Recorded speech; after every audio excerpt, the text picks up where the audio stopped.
The scripture says, all who have faith in him won't be put to shame.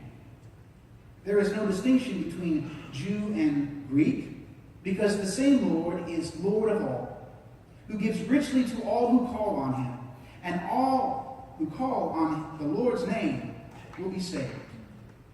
So how can they all call on someone they don't have faith in? And how can they have faith in someone they haven't heard of? And how can they hear without a preacher? How can they preach unless they are sent? As it is written, how beautiful are the feet of those who announce the good news. Listen to that one more time. How beautiful are the feet of those who announce the good news. Word of God for God's people. Thanks be to God. Let's pray.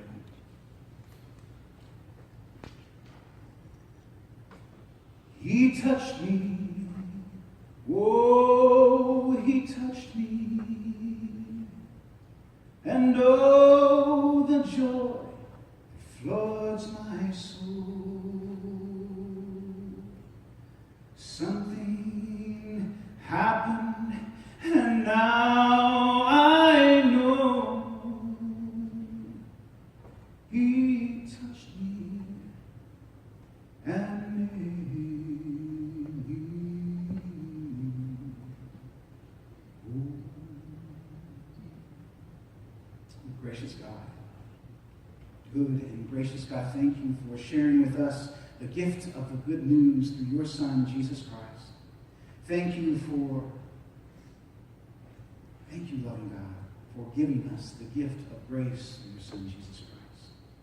Heavenly God, hear our prayer this morning as we talk about the future, as we talk about possibilities, hopes, and dreams, as we look to you to give us words to speak, all the while sharing the truth of the good news. So, Lord, by the words of our lips and the meditations of our hearts, may this be pleasing in your sight. Hide us behind your cross, we pray. This to you in Jesus' name. Amen.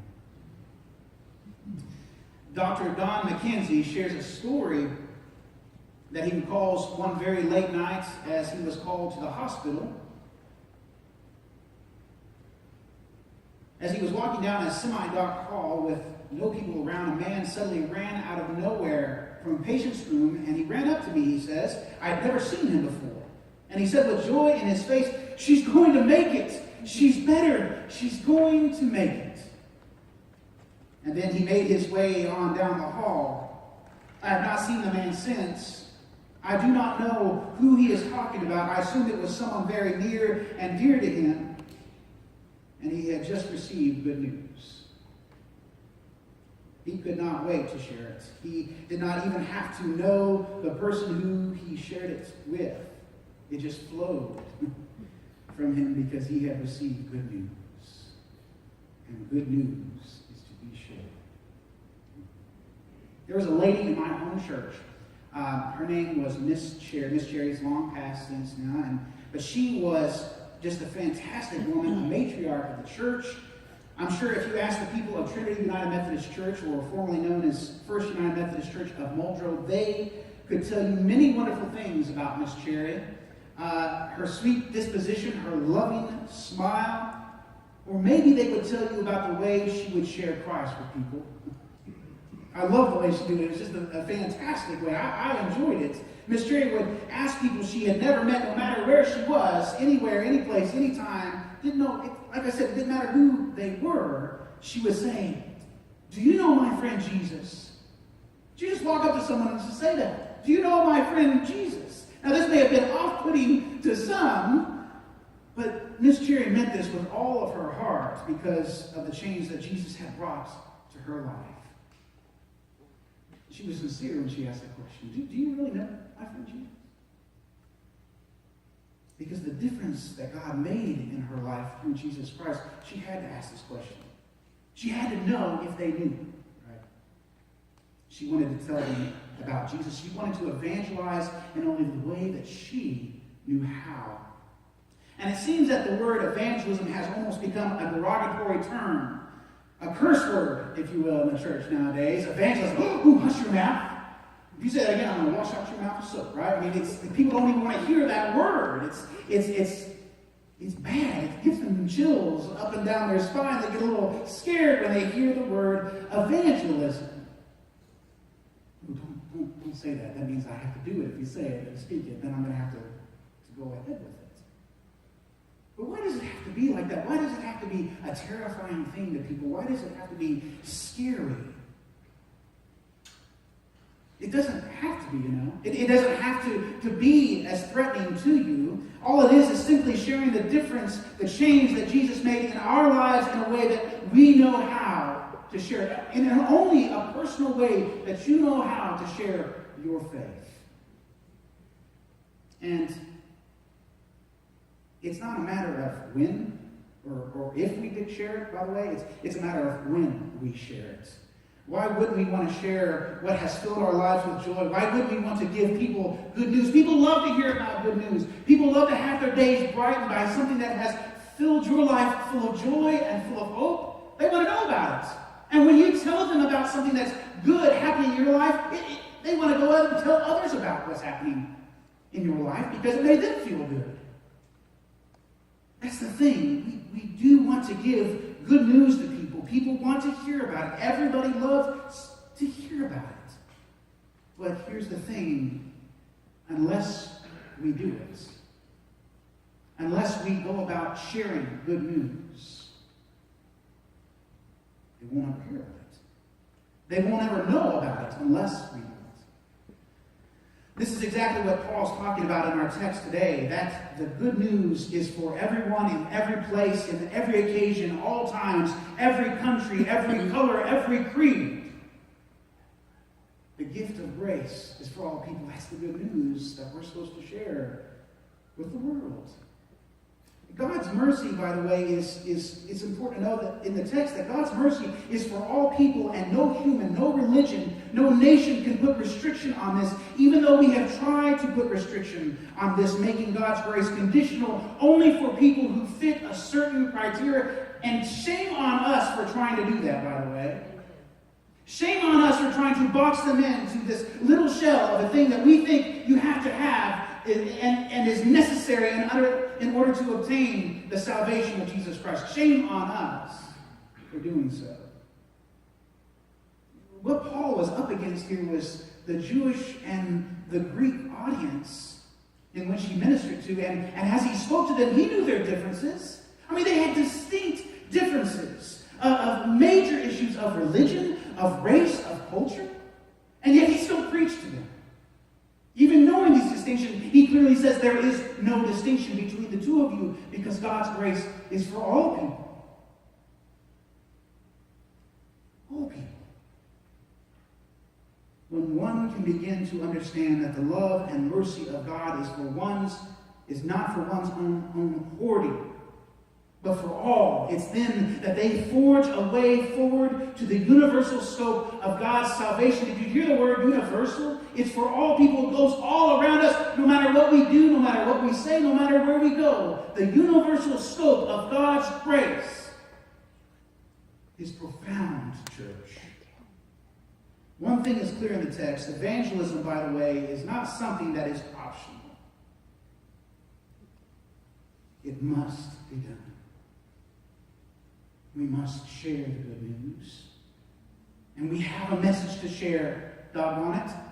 We all have a message to give. We all have words to say, something to give. We speak out as we reach out. It's not only an action that we minister, but we also have a gift to give through voice. Gosh, I mean, and how many of us will come up and say, well, God, I don't have that kind of gift. I'm not a speaker. I don't get in front of people. I don't talk. I'm not good at it. So how about metaphorically or physically, we all have something to say that is on our hearts. You can't possibly deny that because you come here each week faithfully, hungering for the gospel. Sharing something with others in your life that has changed you. You get up, there's a skip in your step, you get up each morning, you're gleeful, you're happy. Only because of the Lord and Savior that you've met in your life. That's what brings me back each week. not just because I get paid to be here. I want to be here. I can't wait to tell somebody else about how God changed my life through his son. But as the church, we are called to speak out, as I said, to the world, as we reach out to the world. As the church, it's not necessary, by the way, to reinvent the wheel. How am I going to do this? But to simply speak the message of the gospel to all people, in all places, in all times, in the way that we know how. Do you know my friend Jesus? Do you have something to say that makes you full of joy? What does this mean for you and me to simply speak the name of Jesus in the way that you know, but nevertheless to speak it? It should happen in a way that people are familiar with, in the context of their understanding. Not in a way that's going to make them feel completely disoriented or completely uncomfortable. Maybe it's through an invitation to church. Have you ever invited someone to church before? Have you ever invited someone to Sunday school? To a get-together the church? That's evangelism. Whether you know it or not. You've been there for someone in their most hardest time. You've been there for someone to reach out to them when they needed you, and you've been the hands and feet of Jesus. That's evangelism. Whether you know it or not, you've done this. You continue to do this. You continue to have a message to share, whether or not you're a preacher. Because how beautiful are the feet of those who bring good news. Amen? Amen. How beautiful are the feet of those who bring good news. It's not about the particular method of church. It's about the motive. It's about what's going to move us forward to forge a new way. And that's where I'm at now. I'm delighted to be here in this church. I can't tell you how happy this makes me feel. In fact, Jamie gave me a message to give to our DS a while back. You can't ever move us. We're always going to stay here. I'm serious. That was the first thing I told my DS in my consultation this year. We can't go anywhere, sorry. We're stuck here. But I love being here. I love that I'm a part of the plans that this church is making and thinking up and creating to move ahead, to move the kingdom ahead in this world in Grove, Oklahoma. I'm excited about what the evangelism committee is going to do this year. I'm excited about how we've already discussed the early stages of developing an outreach, a 5K run in the spring. Something that everybody is aware of. I mean, not everybody do, right? But everybody, amen, but it is something that we all understand and know. And it's also going to have a missional initiative that people want to get behind and support. What was read for us earlier, Matthew 25? When have we done these things for you? When you've reached out to the least of my brothers. That's the way I understand evangelism, by the way, is through outreach. Is through reaching out to people that want to know about something more in this world than all this world can offer them. I'm excited about that. I'm excited about how this will be an opportunity for us to meet new faces, new people. All of us have the chance to share our faith with them in our very own personal and unique way that we share the gift of grace. Amen, right, Tim? Another way that we have already been doing this in our church is through our Freedom Fest. I got to tell you, I was really, really impressed with this last year, being a part of it. I didn't have much to do with it.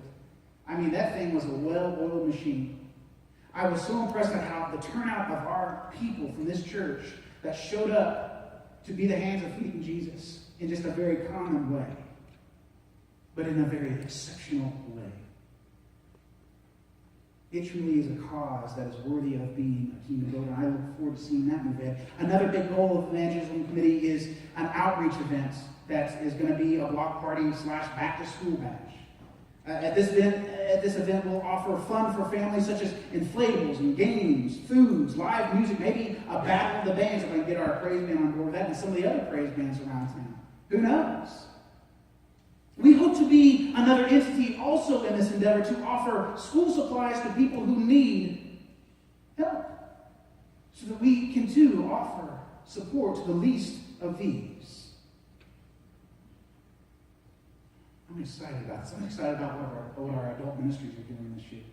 One of our goals is we have this great thing going on Wednesday nights, don't we?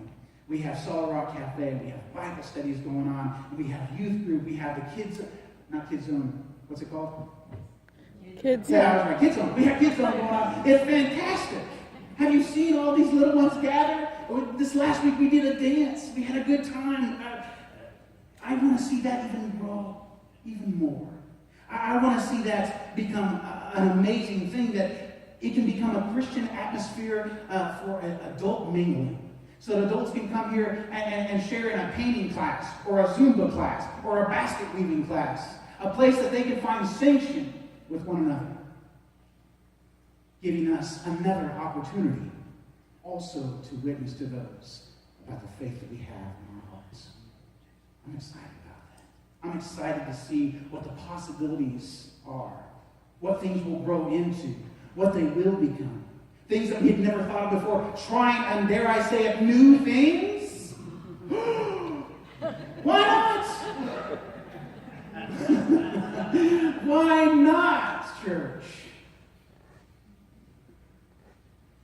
It's to remind you, hey, God's still here. God still exists. God still loves you. God's still alive and well. And God has something to share with you. I want to share a story from a preacher by the name of Mary Beth Anton, a story from called Feasting on the Word commentary. And she shares this in this commentary, and I thought this was just absolutely brilliant. And I thought it was in the perfect context of what we're talking about today. She says, a woman in our church turned 50, and in an effort to celebrate the occasion, her husband offered to give her a grand party. She began making plans, but was troubled by the expense and the fuss dedicated to her birthday. So instead of a party for herself, she and her family threw a Thanksgiving feast for the members of the church and the neighbors of the community, including the community who gathered nightly to share their meals at the local soup kitchen. She hired the best country western band in West Texas. On the night of the party, all were welcome, both neighbors who had never darkened the doors of the church and lifelong members. Everyone sat around tables eating and listening together as the band played old-time gospel hymns. Following dinner, Jody Nix and his Texas Cowboys cranked it up. Before long, the wooden dance floor at the front of the fellowship hall was full of dancing couples, young and old, members and neighbors dancing and laughing together. I do not know if anyone was converted that night, she says, but Jesus was present and introduced all around. I do know that several who had never been to church before are attending worship regularly on Sunday mornings because of it. Because of the party, the members of the church have renewed their efforts to welcome visitors into their midst. How are they to believe in the one of whom they have never heard? How are they to become acquainted with, get to know, believe in, and confess one whom they've never had the chance to really meet? She goes on to say, if we are to be the church of Jesus Christ, we must return to the foundation of our faith, Jesus. The one who was born, lived, and died, and rose for us. And we must be honest about what we attach to Jesus and require for inclusion into his church. It's for all people, in all places, the least of these, church. You have a message to share. You have words to speak. You have something to give. Don't discount your stuff. Sure, you're not preachers. But I've learned more from church, the lay people of the church, than I probably ever have from most preachers. Do you know my friend Jesus? I hope you do. And if you don't, I'd love to introduce him to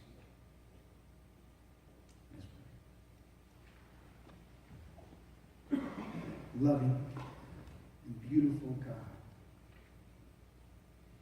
thank you for giving us the energy and the strength to move forward, to put in motion the gospel, to put into action, God, the words that have been spoken, and to relay these words to people who have never had the opportunity to hear your name, to know comfort, to know peace and truth, like the way you give it, like the way that you offer it. Oh God, help us to give it like that. Help us to be the kind of people you've called us to be. God, in our brokenness, in our contrite spirit sometimes, you still call us to share what has changed our life that can also change theirs. We offer this prayer to you in Jesus' name.